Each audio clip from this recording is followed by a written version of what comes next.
Howdy folks, Brother Jim reporting here. Exclusive data shows U.S. efforts to combat China coronavirus crush the U.S. economy, but Brazil and Sweden have similar fatality numbers with open economies. While the U.S. shuts down all commerce for weeks and destroys the economy, other countries like Sweden and Brazil are doing the opposite and allowing the China coronavirus to run its course. Data indicates there are no material differences in fatalities between the three countries, leading the casual observer to question, why is the U.S. killing its economy?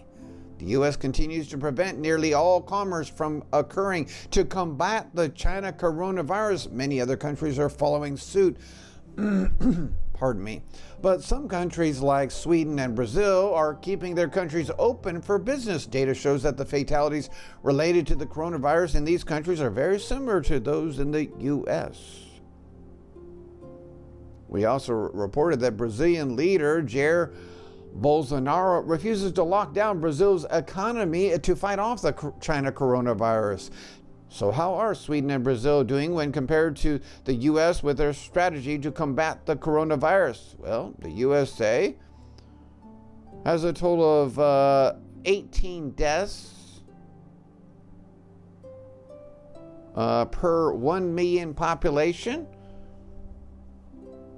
Their mortality rate in the U.S. is 2.5%.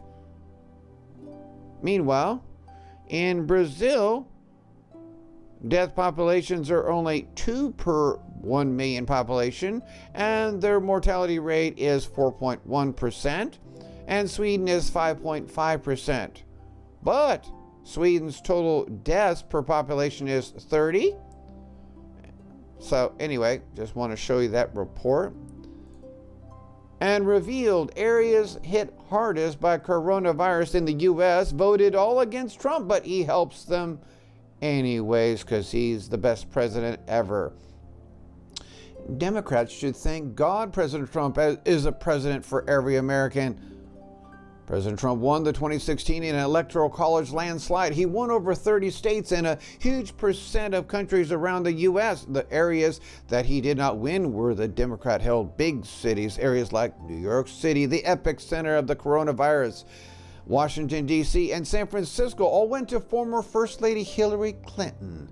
Hilda Beast. And now the areas that voted against President Trump need him the most. Fortunately for the Democrat strongholds, President Trump is doing all he can to help them overcome the China coronavirus. A map from the New York Times shows that the same areas that voted against President Trump are the areas hardest hit by the coronavirus. New York City accounts for nearly 40% of all coronavirus cases in the U.S. I heard some reports were over 43% in New York compared to the rest of the nation. Americans are fighting together against the China coronavirus. It doesn't matter what their politics are. Americans are willing to help others when they can, especially President Trump. Wow, watch Dr. Fauci in January. This is not a major threat for people in the United States. And I remember quoting this because I trusted him at that time, but it was part of the Fauci gambit, wasn't it? Not something citizens should be worried about. Why? Let's get it to spread all over. Let's bring in the illegal aliens. Let's get it to spread all over.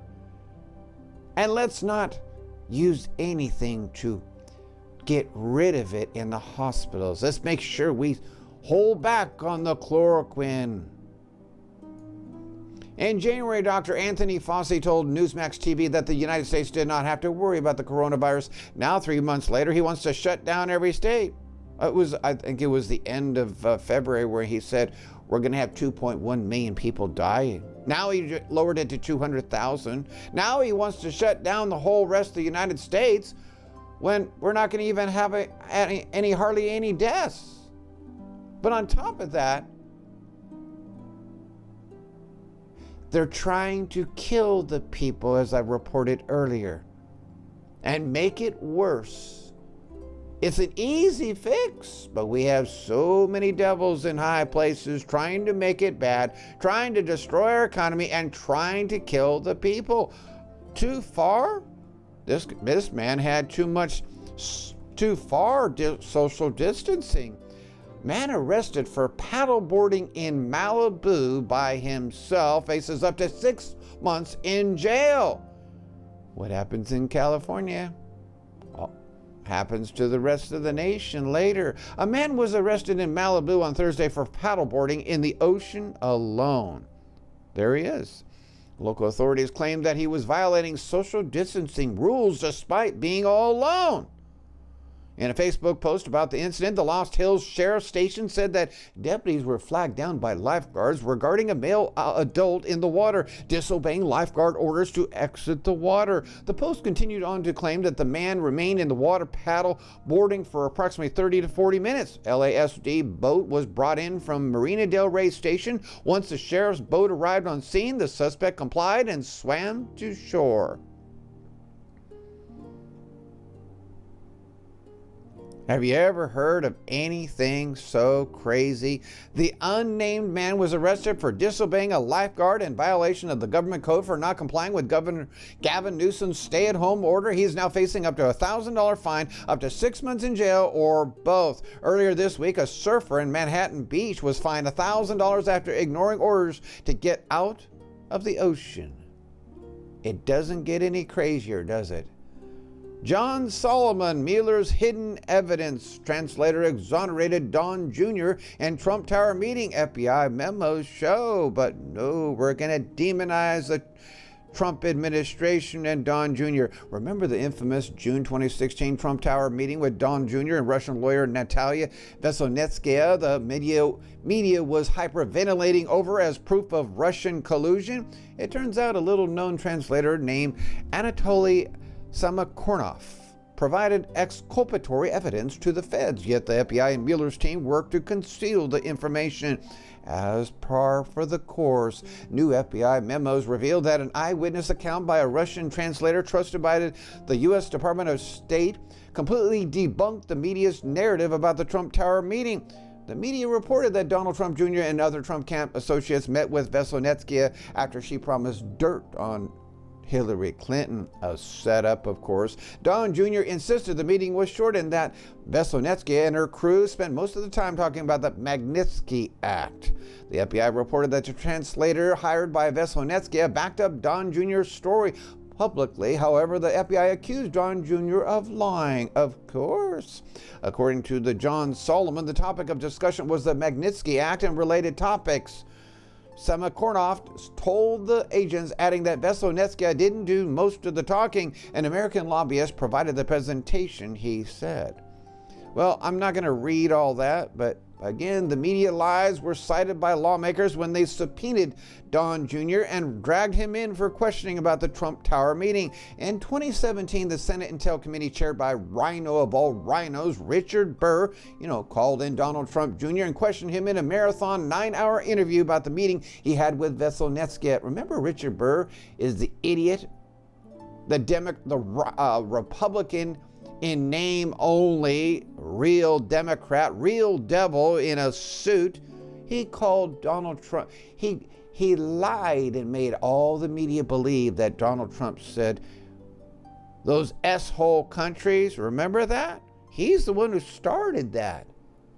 Yep, it all came out of Richard Burr, sitting right next to Trump. Brought up a stupid lie saying that Haiti was an S-hole country. And even if he did say that, it's the truth. Don Jr. was then called in again in June of 2019 to testify to the Senate Intel Committee about the Trump Tower meeting. This is after the feds already had exculpatory evidence from the trusted translator. Read John Solomon's full report by clicking here. That'll be all for this report. Things are getting ugly in the U.S. I don't know what Trump's going to do, but if you don't stop this commerce shutdown of the economy, we're all gonna end up not being able to buy anything real soon. Jobs are being lost.